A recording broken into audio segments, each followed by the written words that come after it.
বলে শুরু করো, খাবার শেষে আলহামদুলিল্লাহ পড়ো। এই আপনি এক একটা নসিয়া করছেন, এক একটা সাদাকার সওয়াব আল্লাহ আপনার আমলনামায় দান করে দিচ্ছে। খালি সওয়াব কামাই করে খালি অন্য জায়গায় যে ঘরের মধ্যে সওয়াবের অভাব নেই।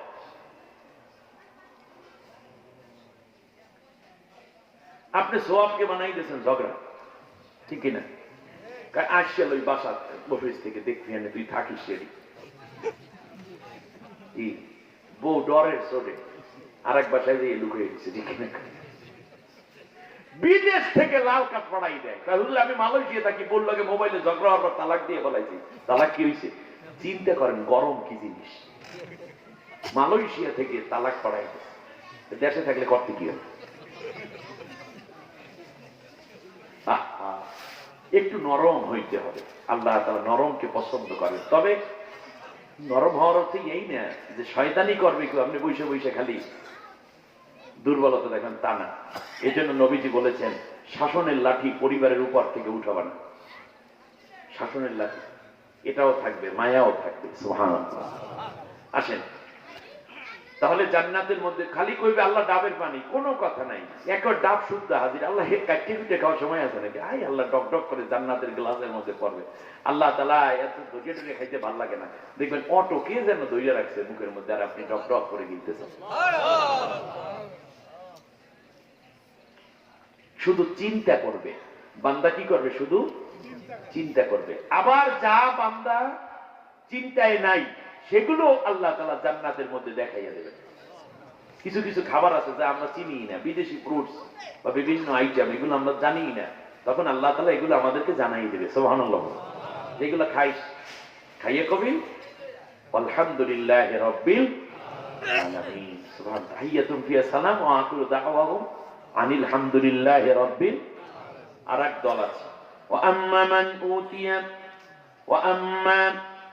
মান উতিয়া কিতাবাহু বিশিমালিহি, আর যাদের আমলনামা বাম হাতে দেয়া হবে, ফায়াকুলু ইয়া লাইতানি লাম উতা কিতাবিয়া, আরে আমার যদি আমলনামা দেওয়া না হতো তাহলে কত ভালো হতো,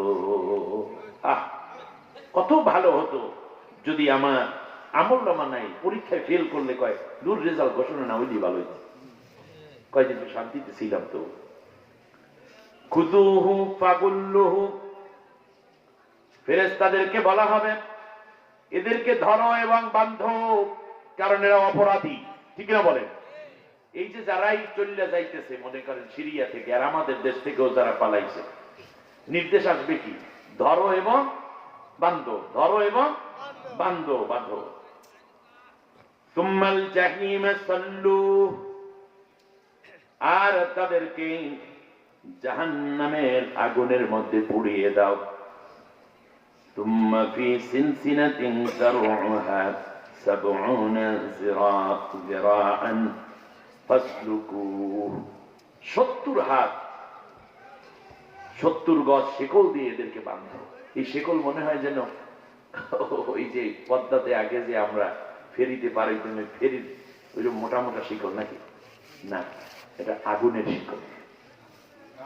কিসের শিকল? আগুনের শিকল। আল্লাহ রাব্বুল আলামিন বলেন, শোনো, ইন্নাহু কানা লা ইউমিনু বিল্লাহিল আযীম, এই মানুষগুলো দুনিয়ায় আমি যে আল্লাহ আছি এইটা তারা বিশ্বাস করত না, আখিরাত যে আছে তারা বিশ্বাস করত না।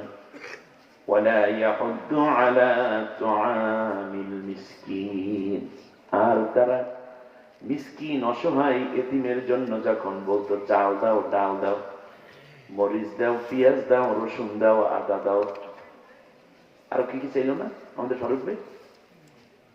তরমুজ দাও, মিষ্টি কুমড়া দাও, যখন এইভাবে চাওয়া হতো তখন তারা কিছু দিত না। এই কারণে আমি আল্লাহ রাব্বুল আলামিন এদেরকে জাহান্নামী বানাইয়া দিলাম। আওজুহু ইয়াওমাইদিন আলাইহা গবারা, এই হুকুম শোনার সাথে সাথে চেহারা উজ্জ্বল হবে না কালো হবে? তাদের চেহারা মিশ কালো হয়ে যাবে। তারহাকুহা কাতারা উলাইকা হুমুল কাফারাতুল ফাজারা, এই মানুষগুলো তখন অস্থির হয়ে যাবে, তার কারণ দুনিয়ার বুকে তাদের মাথা ভরা ছিল শুধু গুনাহ আর গুনাহ, নেকি চিন্তা তারা কখনো করতো না। নাউজুবিল্লাহ। আমরা মাঝে মধ্যে এই যে মাহফিল গুলো হয়, মাঝে মাঝে উলামায়ে কেরামদের কাছে আমরা যে যাই, এতে করে সবচেয়ে বড় লাভ হলো আখিরাতের কথা মনে হয়, জীবনের কিছু অভিজ্ঞতার কথা মনে হয়, সামনে কি করব সেই কর্মসূচি আমাদের মাথায় আসে, ঠিক কিনা? সম্মানিত ভাইরা, আজকের মাহফিলে অনেক ওলামা হযরত কথা বলেছেন, বিশেষ করে সভাপতিত্ব করছেন আব্দুল জলিল মোল্লা সাহেব, প্রধান অতিথি হিসেবে রয়েছেন মোহাম্মদ খলিলুর রহমান মোল্লা। মোল্লা মানে কি জানেন?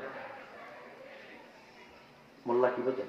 মোল্লাটা হচ্ছে, আপনারা বোঝেন, একটা নৌকা, নৌকার মধ্যে হলো মাঝি আর একটা কি, আর সামনে যারা দাঁড় টানে তাদের কি বলে?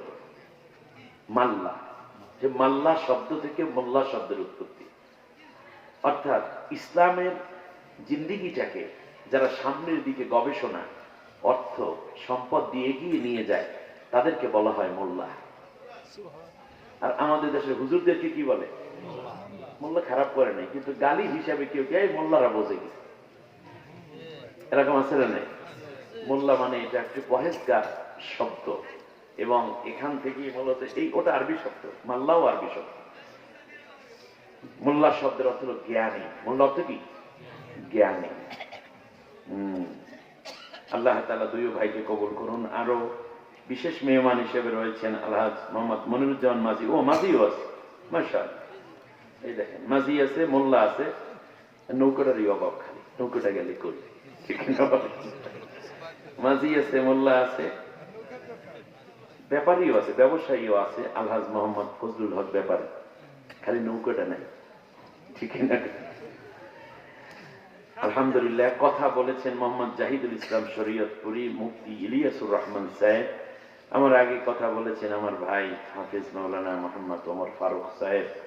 আল্লাহ তাআলা সকলের ন্যাক কথাগুলো কবুল করেন। ফারুক ভাই যে কালেকশন করতে পারে ভালো, এই যে পকেটে হাত দিয়ে টাকা উঠানো, এটা আমার জানা। যে ভাবছিলাম পরেশগার মানুষ, অন্যের পকেটে হাত দেবে, কিন্তু আলহামদুলিল্লাহ বিসমিল্লাহ করে হাত দিয়েছে, সবাই দান করেছেন। এটা উনি বাড়িতে নিয়ে গেছে নাকি? মাদ্রাসায় দিয়ে গেছে? দিয়ে গেছে কি আপনারে দিয়ে গেছে? আপনাকে দিয়ে গেছে। আপনি মৃত্যুর সময় আফসোস করে বলবেন, ফায়াকুলা রাব্বি লাউলা আখখারতানি ইলা আজালিন করিব ফাআসাদদাকা ওয়া আকুম মিনাস সালিহিন। আফসোস করে বলবে, আল্লাহ রে, যদি জীবনে একটা ঘন্টা হায়াত দিতা, তাহলে আমার যে ব্যাংকে 100 কোটি আছে না, ওখানে 10 কোটি দিয়ে আসতাম, 100 কোটি দিয়ে আসতাম, কারণ মরার পর তো ওই টাকার আমার কোনো দাম নাই। সালমান ইফ রহমান, হ্যাঁ, কত বড় বাটপার, নরেন্দ্র মোদীর মতো দাঁড়িয়ে আছে। এরপর রবীন্দ্রনাথ ঠাকুরের মতো মসলব ছিল, করলো কি? নৈতিক পরাজয় কত হয়ে গেল, 36,000 কোটি টাকা বিদেশে পাচার করছে। বলেন, তাই 36,000 কোটি টাকা 36 পয়সার উপকার দিবে? দিবে না। সবচেয়ে মজার ব্যাপার কি জানেন? আপনারা মনে করতেছেন কি আমি একটা কথা কইছি গোপনে, তাই কথা বুঝতে সহজ হবে। এই যারা অন্যায় করে টাকা পয়সা আয় করছে, এইগুলো কি তাদের কোনো উপকারে আসবে? সম্মান দিয়েছে? আখিরাতে জান্নাত দেবে? না, আমার কথা জবাব দিতে হবে আপনাদের। এগুলি তাদের পয়সা না জনগণের পয়সা? তাহলে আমি যদি মনে করেন আমার এই সভাপতি সাহেবের কাছ থেকে মনে করেন 1 লাখ টাকা ধার নিলাম, হুজুরের হাজী সাহেব আমার বিশ্বাস করলো যে এত বড় আলেম মানুষ বিপদে পড়েছে, আমি মরার সময় হয়তোবা আমাকে দেখতে গেল, তখন হাত পা ধরে কইলাম যে ভাই, আপনার 1 লাখ টাকা আমার ছিল, কিন্তু আমার অসুস্থতা, এত বিপদের কারণে আমার তো টাকাটা নাই। এটা চিন্তা করবে যে আল্লাহ আমার কোটি কোটি টাকা দেয়, 1 লাখ টাকা হুজুর না গেছে, হুজুর মাফ করে দেবে। কারণ একজন থেকে নিয়েছি, একজনে মাফ করছে। কিন্তু যেই মানুষটা রাষ্ট্রের